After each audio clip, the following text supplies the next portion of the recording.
I looked at many different issues for different women and girls across many different countries, and sex trafficking was just one that I just couldn't live with. I couldn't live in a world that has sex trafficking.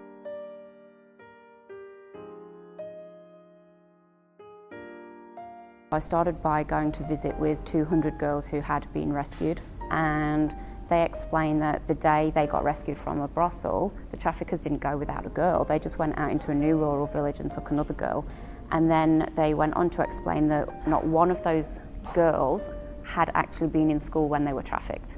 And they believed that if they were in school, they wouldn't have got trafficked. So they think if they were in school, they would have been safe. There are three main reasons as to why they drop out. So if we didn't address these three, we weren't going to have a high retention rate. And those three things were them getting sick because of drinking dirty water.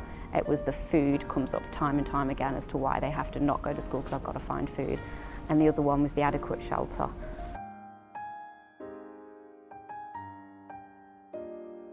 A family is particularly vulnerable when they're living in such extreme poverty that they can't even afford to feed each family member.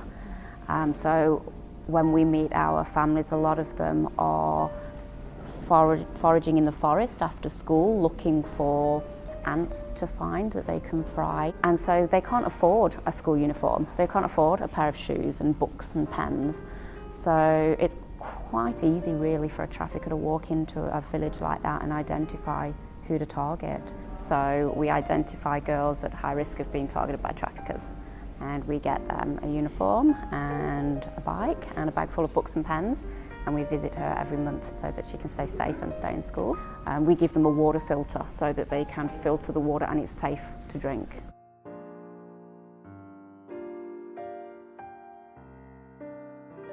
We don't actually provide food. We did, one of our biggest decisions was whether or not to provide rice to families, but we feared that that was more of a handout and not, like, financially not really viable and not very sustainable, and white rice is not even particularly nutritional for them. So we decided to go along the lines of providing seeds. So every month we give them another packet of seeds, so fruits and vegetables that they can grow. So they've got the nutrition, but they're taking, we're not taking the power from them and giving them, we're giving them the tools so that they can keep their own family safe.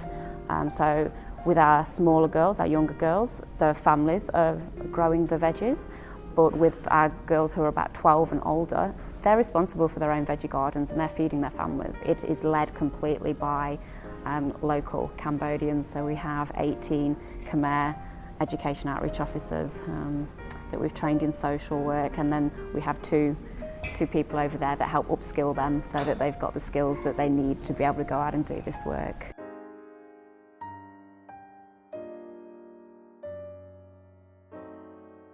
We're not there to say this is our programme to put onto you. The whole thing came from survivors of sex trafficking.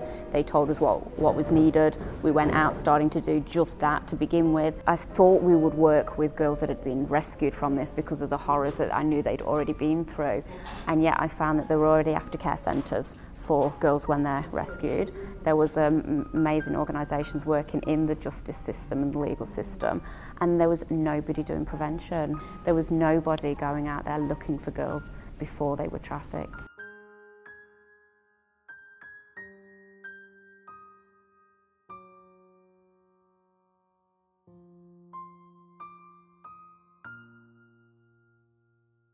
It's enabled us to provide those water filters and those veggies. It came at the time when we were realising that these were additional things that we needed to do, so it's given us the ability to do those things, so it's been incredible.